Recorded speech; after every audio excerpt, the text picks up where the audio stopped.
So friends, आइए start करते हैं अपना आज के वीडियो को। आज के वीडियो का टॉपिक है फिक्स डिपॉजिट लिमिट इन 2022। तो 2022 में इनकम टैक्स में क्या इफेक्ट होगा फिक्स डिपॉजिट लिमिट की, क्या टीडीएस लगेगा, एसएफटी में कब यहाँ पर जो है रिपोर्ट किया जाएगा, फॉर्म 15G फॉर्म 15H क्या डिडक्शन लिमिट होगी, सब इस वीडियो के अंदर हम आपको बताएंगे। तो वीडियो को एंड तक जरूर देखते रहिएगा। चैनल पे नए हैं तो प्लीज सब्सक्राइब जरूर कर लीजिएगा और बेल आइकन पे ऑल नोटिफिकेशन पे क्लिक कर दीजिए ताकि आपको आने वाले सभी नोटिफिकेशन रिगार्डिंग हमारे वीडियो से रेगुलरली मिलते रहे। तो आइए स्टार्ट करते हैं अपना आज के वीडियो को। फिक्स डिपॉजिट लिमिट सर, बहुत ज्यादा दिक्कत होती है, लोगों को परेशानी होती है कि सर फिक्स डिपॉजिट कितना बैंक में रखे, क्योंकि यहाँ पर जो है बैंक रिपोर्ट कर देता है इनकम टैक्स अथॉरिटी, तो क्या लिमिट होगी उसमें। तो सबसे पहले आपको बताते हैं फिक्स डिपॉजिट की लिमिट क्या है। ये ध्यान रखिएगा, सभी बैंक को यहाँ पर स्पेसिफाइड फाइनेंशियल ट्रांजैक्शन जो है वो रिपोर्ट करने एक सर्टेन लिमिट है। अगर उससे एक्सीड हो जाती है तो बैंक जो है रिपोर्ट किसको करती है, इनकम टैक्स अथॉरिटी को करती है प्रिस्क्राइब फॉर्म के अंदर। तो लिमिट क्या है इसके अंदर, एफडी की बात करते हैं तो फिक्स डिपॉजिट की लिमिट क्या है सर, 10 लाख या उससे ज्यादा।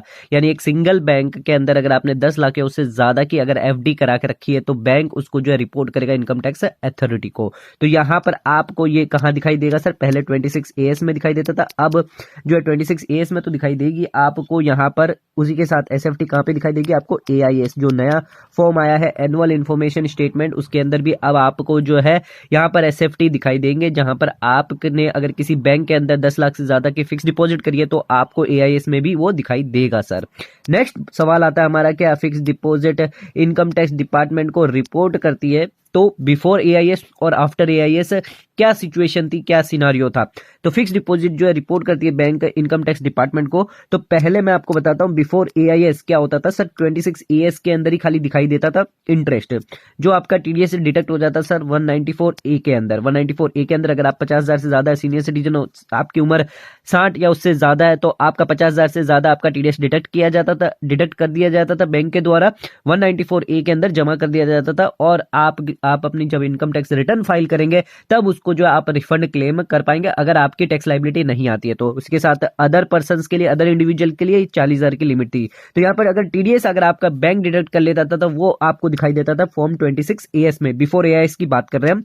उसी के साथ अगर आपने डिपॉजिट किया है 10 लाख से ज्यादा किसी सिंगल बैंक में, तो यहाँ पर रिन्यूअल की बात नहीं कर रहे, सिर्फ आपने 10 लाख सिंगल बैंक में फिक्स डिपॉजिट करी है, तो वो भी चीज जो है आपके 26AS में दिखाई देती थी सर।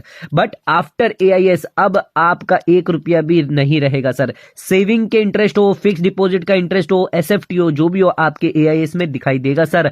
पहले ये नहीं था, पहले आपका टीडीएस डिडक्ट होता था तभी 26AS में दिखाई देता था, बट अब ऐसा नहीं है। अब आफ्टर एआईएस के बाद अगर आपका टीडीएस डिडक्ट होगा या नहीं होगा उससे कोई फर्क नहीं पड़ता, भले ही 100 रुपये से कम का भी वैल्यू क्यों ना हो इंटरेस्ट या फिर फिक्स डिपॉजिट, तो भी आपके एआईएस के अंदर जो है शो करेगा ही करेगा सर। तो बिफोर एआईएस और आफ्टर एआईएस हमने सिनारियो देख लिया कि फिक्स डिपॉजिट कैसे रिपोर्ट करी जा रही है इनकम टैक्स डिपार्टमेंट को। नेक्स्ट आ जाते हैं, सवाल आता है इनकम टैक्स की क्या इंपैक्ट होगा एफडी पे, फिक्स डिपॉजिट पे। तो सबसे पहले आपको सीनियर सिटीजन की बात बताते थे। अगर सीनियर सिटीजन की टैक्सेबल इनकम नहीं हुई, निल है उनकी टैक्स लायबिलिटी, तो वो क्या कर सकते हैं, अपने टीडीएस बचा सकते हैं। अगर 50,000 से ज्यादा भी हुआ, 50,000 से ज्यादा भी हो तो उनको टीडीएस डिडक्ट नहीं करना होगा। बट ध्यान रखिएगा आपको फाइल करना है फॉर्म 15H, तो सीनियर सिटीजन के लिए 15H, ताकि आप टीडीएस डिडक्ट होने से बच जाएं।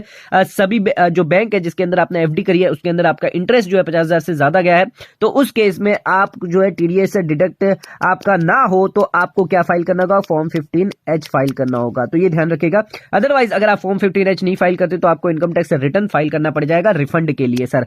उसी के साथ अदर्स के लिए कौन सा फॉर्म है, फॉर्म 15G सर। अगर आपकी बेसिक एग्जाम्पशन लिमिट 2.5 लाख से कम है और आपका इंटरेस्ट 40,000 से ज्यादा गया है तो आप बैंक को जमा कर दीजिए तुरंत ही फॉर्म 15G, ताकि आपका टीडीएस डिडक्ट ना हो। तो ये तो हमने आपको बता दिया कि इनकम टैक्स रिटर्न फाइल करने से कैसे आप बच सकते हैं। अब आपको ये बता देते हैं क्या क्या डिडक्शन मिलता है सर एफडी और सेविंग के लिए। सेविंग के लिए आप ध्यान रखिए 80TTA सेविंग इंटरेस्ट है, सेविंग जहां पे आप बैंक या पोस्ट ऑफिस करते हैं या other cooperative society, cooperative bank में करते हैं, तो उस केस में आपका इंटरेस्ट इंटरेस्ट का सेविंग का जो सेविंग अकाउंट में जो इंटरेस्ट है उसका डिडक्शन आपको मिल जाएगा सर 10,000 तक। समझ लीजिए एग्जांपल, अगर आपके 5,000 इंटरेस्ट है तो पूरा 5,000 आपको जो है छूट मिल जाएगी, पर अगर 10,000 से ज्यादा हुआ तो सिर्फ 10,000 तक मैक्सिमम बेनिफिट आपको मिलेगा।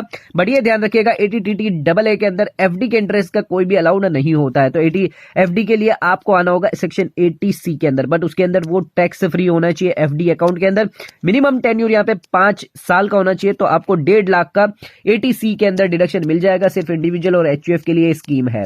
तो यहाँ पर हमने आपको डिडक्शन भी बता दिया रिगार्डिंग सेविंग इंटरेस्ट और बैंक इंटरेस्ट, क्या क्या डिडक्शन यहाँ पे लगेगा। तो सेविंग के लिए 80TTA है और यहाँ पर एफडी के लिए 80C है, बट वो टैक्स फ्री होनी चाहिए और मिनिमम यहाँ पे टेन्योर 5 साल का पकड़ के चलिए, तभी आप जो है 1.5 लाख तक का बेनिफिट इनकम टैक्स में उठा सकते हैं सर। उसी के साथ अगर आपका कोई इंटरेस्ट है सेविंग, आपका जो इंटरेस्ट है वो अगर एक्सीड हो जाता है 40,000 50,000 से ज्यादा, तो आपको क्या करनी पड़ेगी, इनकम टैक्स रिटर्न फाइल करनी पड़ेगी, बिकॉज आपको चाहिए होगा रिफंड सर। तो ये ध्यान रखिएगा, अगर आप रिफंड आईटीआर ना बनना चाहते तो 15G और 15H मैंने आपको ऑलरेडी बता दिया, आप वो फाइल कर सकते हैं सर। अब कुछ टिप्स एंड सजेशन मैं आपको देता हूं रिगार्डिंग एफडी के रिगार्डिंग, कि कैसे आप जो रिपोर्टिंग से बच सकते हैं, कैसे आप टीडीएस के प्रोविजन से बच सकते हैं, कैसे बचेंगे आइए देखते हैं। तो अगर आपने एफडी अगर क्रिएट करनी है तो ध्यान रखिएगा डिफरेंट बैंक में क्रिएट करिए, ताकि वो 10 लाख से ज्यादा ना हो। ये ध्यान रखिएगा, कभी भी जो एफडी आप क्रिएट करते हैं अलग अलग बैंक में 4-5 बैंक में कर लीजिए, बिकॉज सिंगल बैंक का यहाँ पर जो है 10 लाख से ज्यादा हुआ तो इनकम टैक्स अथॉरिटी को यहाँ पे रिपोर्ट हो जाएगी सर। तो अगर आप रिपोर्टिंग से बचना चाहते हैं, अगर आपके जेन्युइन इनकम सोर्स है तो आपको कोई टेंशन लेने की जरूरत नहीं है। बट अगर यहाँ पर किसी केस में आप नहीं चाहते कि इनकम टैक्स डिपार्टमेंट को आपकी जो है दिखाई दे, या आपके एसएफटी में या एआईएस के अंदर वो शो हो, तो उस केस में आप डिफरेंट बैंक के अंदर 3 से 4 बैंक के अंदर अलग अलग टुकड़ों में जो है एफडी कर सकते हैं सर।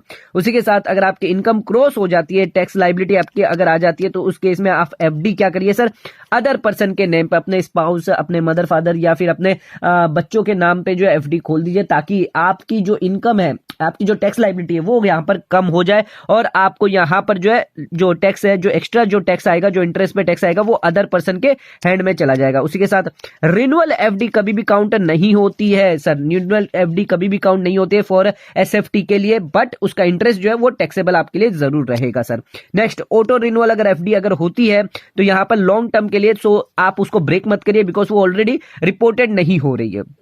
एक और लास्ट इंपॉर्टेंट चीज है, आप ध्यान रखिएगा, आप कभी भी डिपॉजिट करवाए तो डिफरेंट बैंक में एफडी की डिपॉजिट करवाए, ताकि आपको टीडीएस डिटेक्ट होने में, बिकॉज टीडीएस आपको जो है बच सकता है, टीडीएस डिटेक्ट होने से बच सकता है, यानी टीडीएस आप पे लायबिलिटी नहीं आएगी, बिकॉज हर एक बैंक के अंदर अगर 50,000 से कम हुआ, 40,000 से कम हुआ तो टीडीएस डिटेक्ट नहीं होगा सर, और उस केस में आपको आईटीआर फाइल करने की भी जरूरत नहीं रहेगी सर। तो ये इंपॉर्टेंट पॉइंट्स है regarding FD, fix deposit limit, regarding जो भी इंपॉर्टेंट पॉइंट हमने कवर कर लिए। इसके अलावा अगर आपको लगता है कोई इंपॉर्टेंट पॉइंट है फिक्स डिपॉजिट रिगार्डिंग, वो नीचे हमें कमेंट करके जरूर बताइएगा। वीडियो पसंद आए तो चैनल को लाइक और सब्सक्राइब जरूर करिएगा। धन्यवाद।